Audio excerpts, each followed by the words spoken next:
Bonjour à vous et bienvenue. Le soleil noir de la puissance, Dominique de Villepin, c'est le titre du livre que vous consacrez à Napoléon aux éditions Perrin. Moins le Napoléon de la gloire, il faut le noter, tout en majesté que le Napoléon de la chute, celui qui finit par échouer. Pourquoi vous êtes-vous attaché à cet aspect des choses ?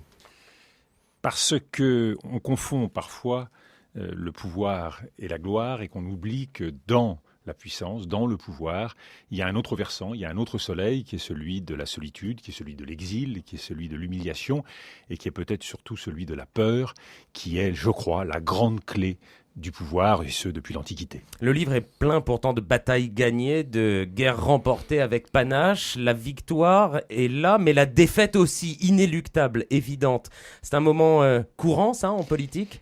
C'est un moment, le retournement des choses. C'est un moment important pour ceux qui avancent en politique les yeux ouverts. La politique est toujours tragique. Elle est toujours tragique parce qu'elle conduit à un décalage inéluctable entre les intentions et la réalité. Et c'est pour cela que ceux qui avancent au service de leur pays, au service d'une certaine idée de leur pays, eh bien, souffrent de ce décalage avec beaucoup d'angoisse entre ce qu'ils voudraient faire et ce qu'il est possible de faire. Vous si en on avez ne porte souffert ? pas, bien sûr, et si on ne porte pas cette exigence, eh bien, on a des déconvenus. Moi, je l'ai souvent dit de façon qui se voulait une boutade. En 1995, le soir de l'élection de Jacques Chirac, j'étais sans doute l'homme le plus inquiet. Parce que je savais que ce serait difficile de répondre aux attentes des Français.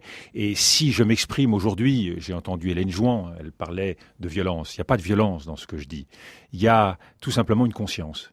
Conscience de ce qu'il ne faut pas décevoir. Et pour ne pas décevoir, eh bien, il faut travailler avec cette exigence qui fait que tous les jours, un peu plus, on met les chances de son côté.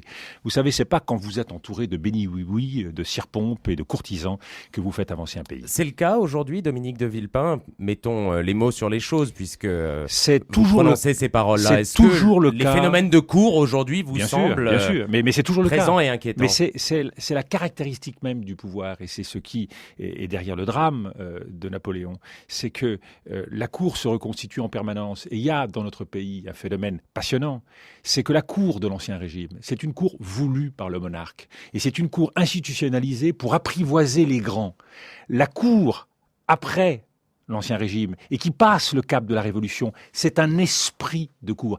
Et ce virus-là, l'esprit de cour, est infiniment plus dramatique, infiniment plus dangereux que la cour elle-même. Parce que la cour, elle est géographiquement localisable à Versailles. Vous la maîtrisez, vous la cantonnez, vous la contrôlez. Mais alors vous la voyez l'esprit où de cour, aujourd'hui ? il galope. Vous la voyez où, la cour, aujourd'hui ? Et l'esprit de cour, vous le voyez où ? Mais je le vois partout. Dans quel type de décision, dans quel fait, Dominique de Villepin ? D'abord, quand j'écoute les médias, j'entends la cour. Quand Nous ? Vous, mais elle menace toujours. Non, enfin, nous, les médias ? Mais vous, oui, vous les médias, vous les observateurs, vous les acteurs. Je pense que la cour, c'est cette incapacité à se remplir de l'objectif pour exprimer le contentement permanent de celui qui le fait et le mettre en scène. Vous savez, on est le pays de Molière.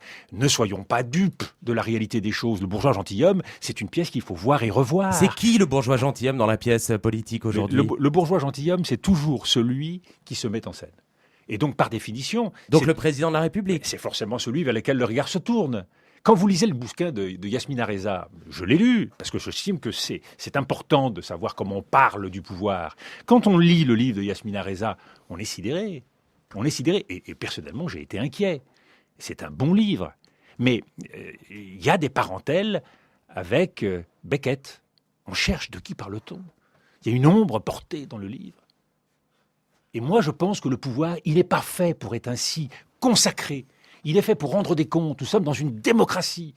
Et dans une démocratie, on n'a pas à consacrer. Personne ne peut dire que j'attaque qui que ce soit, qu'on me cite une phrase qui soit déplacée.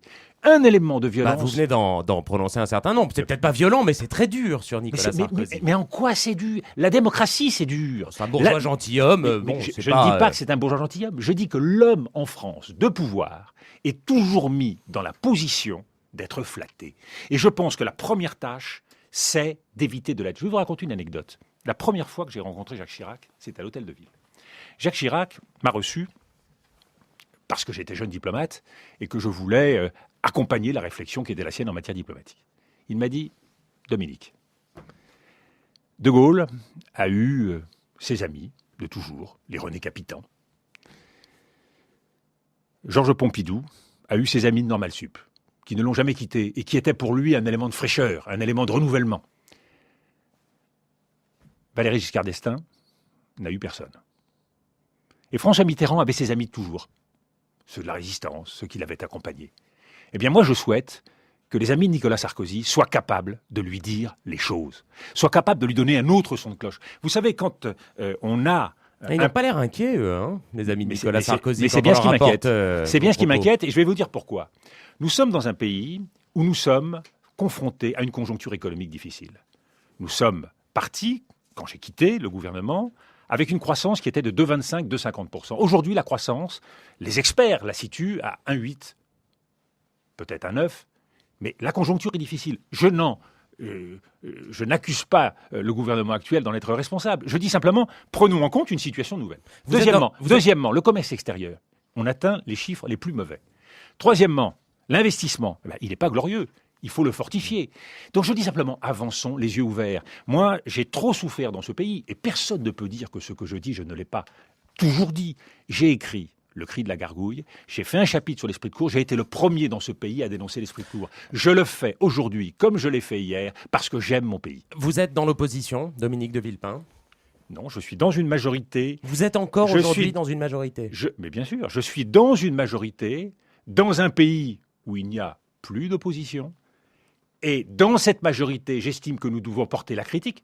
Et je vais vous citer ma référence, c'est Nicolas Sarkozy. Moi, j'ai été dans un gouvernement où Nicolas Sarkozy n'a pas arrêté d'expliquer qu'il fallait animer le débat, qu'il y ait des grandes voix, des consciences capables de porter le débat et de nous permettre d'aller plus loin. Eh bien, je vais vous dire, Nicolas Sarkozy avait raison. Et aujourd'hui, je suis celui qui remplit le rôle de conscience et d'aiguillon d'une majorité qui ne doit pas s'endormir sur ses lauriers.